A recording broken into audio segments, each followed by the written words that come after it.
morning all of you. Today we are going to learn about Python. So before going to start Python, we know that Python is a language. And what do you mean by language? Language is nothing but it is a medium through which you can interact with anyone. Same thing happen here. This language, through that language you can interact with the system. You can develop some software and so many works you can do it. So it is normally a language, and Python is a high level language. Why it is called high level language? Because we know that in system know only 0 and 1, right? That is called machine level language, or you can say binary code. So whatever the input we are giving through high level language, or you can say simple English language, that is high level language. That's why Python is a high level language. Okay, so before going to start this Python,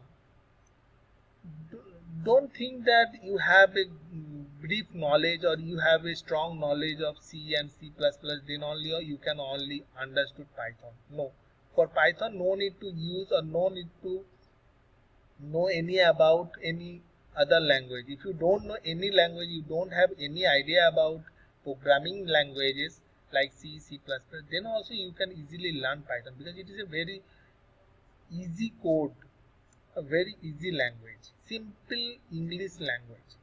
For example, those are already done C and C++ classes. So I just show you the difference between C programming and Python programming. So I just write a code. How to print your name. Very simple. You see here.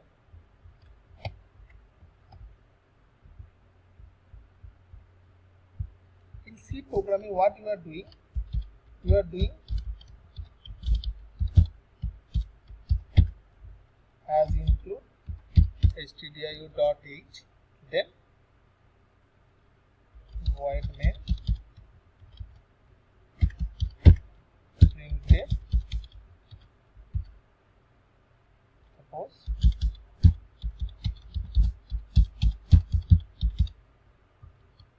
let's write this one.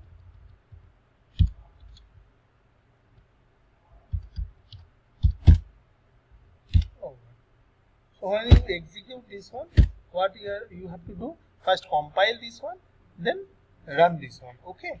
So the output will be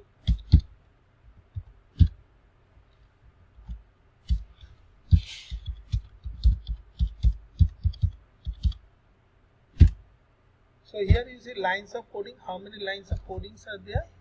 1. Here you see 1, 2, 3, 4, 5. 5 lines of coding. Simply write a name. Simply to write a name, you have to write 5 lines of coding in C programming language. So here you see in Python how many lines you have to write. Simply you just write print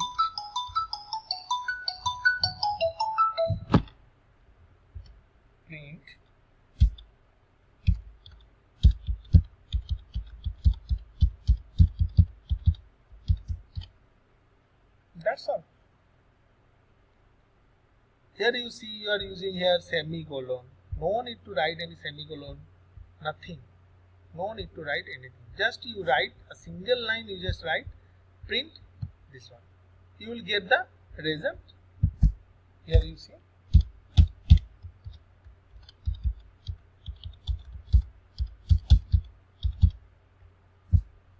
Here you see. I just execute this one. See, for Python no need to install any software. Directly Google provides us a platform where you can run any Python coding directly. Just you need only internet connection in your system. You see Google Colab. You open this Google Colab and simply write here print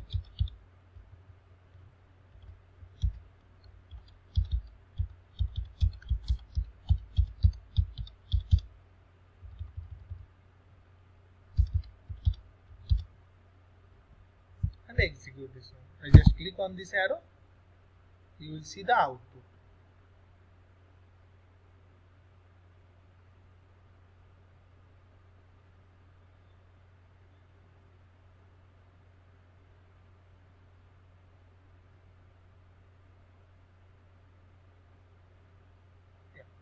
You see, you will get this one.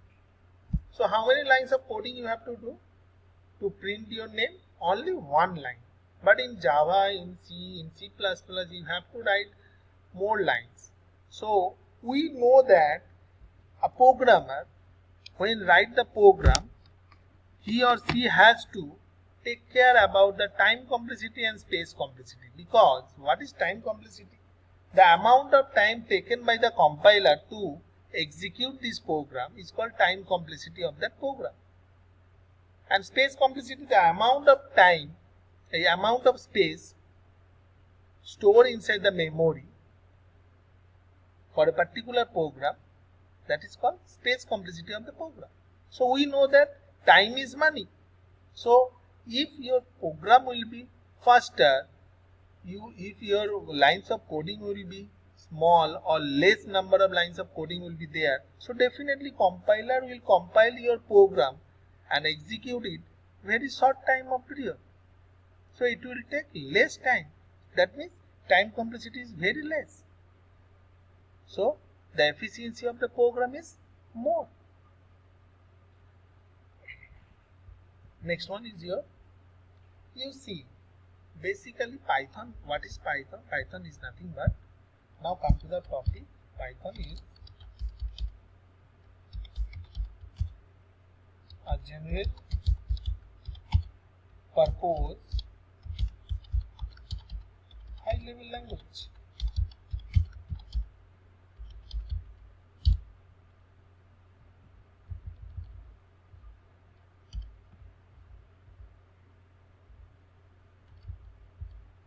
General purpose high level language.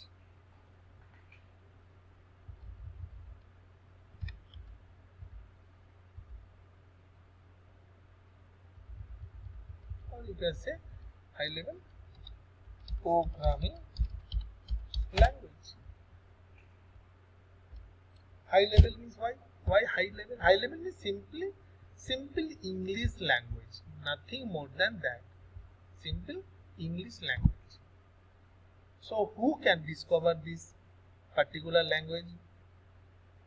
The person named Guido van Rossum in the year of 1989 at National Research Institute, Netherlands, discovered this particular language.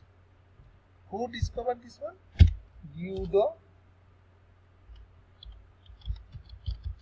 van Rossum in the year of 1989. National Research Institute at Netherlands. Okay. So basically, the person discovered this one in the year of 1989, but officially this is available in the public market, that is 1991. So basically the date of birth of the language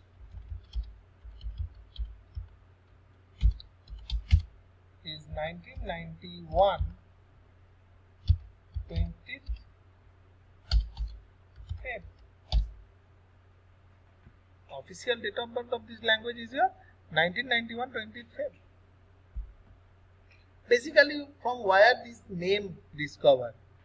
Because though we know that Python is a very funny language, so in BBC, one program organized in the year of 1969 to 1974, that is called Monty Python Circus. That is called Monty Python Circus. It's a fun program.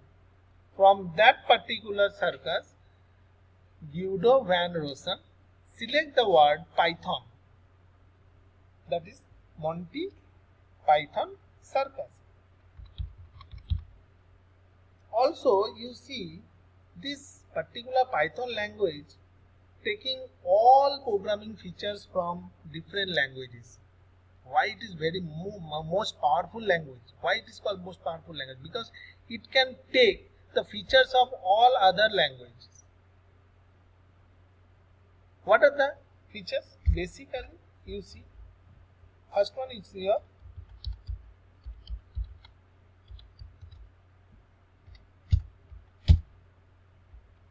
functional programming.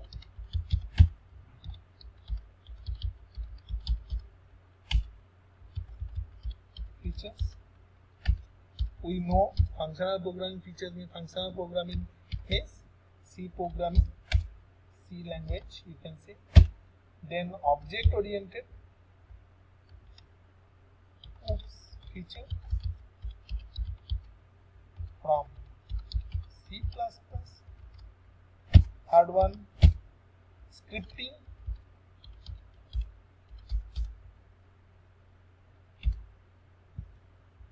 Language.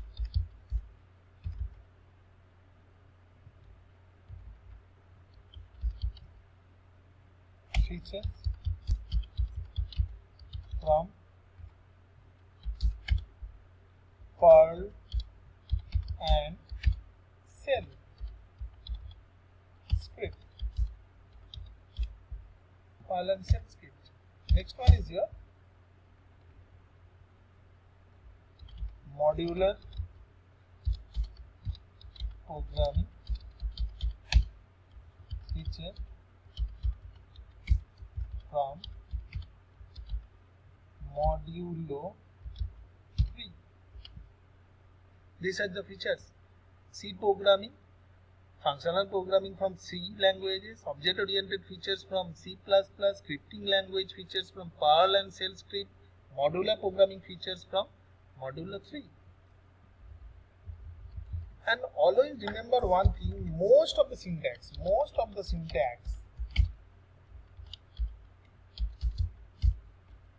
derive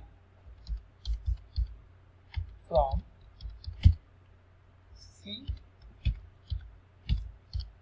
and ABC language. C and ABC language. No need to know about anything C and ABC. Just for your knowledge, I am telling this thing that most of the syntax derive from C and ABC languages. Okay. Next one is here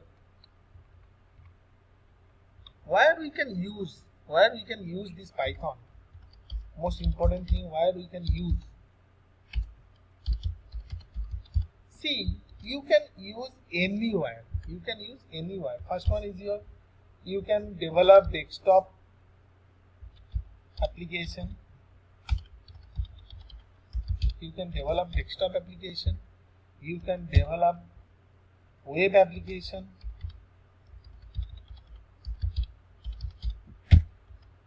Next, database application.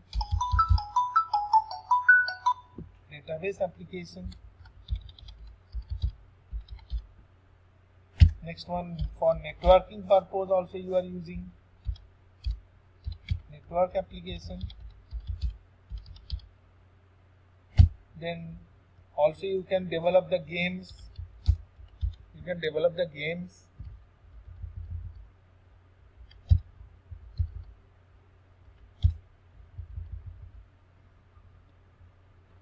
Next one, also nowadays most powerful domain, that is you can use machine learning.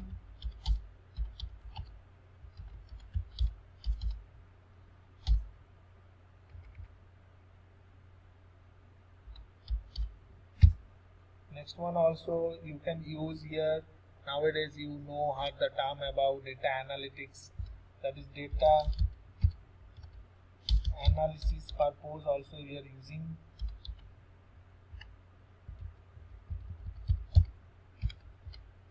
Next one is your artificial intelligence.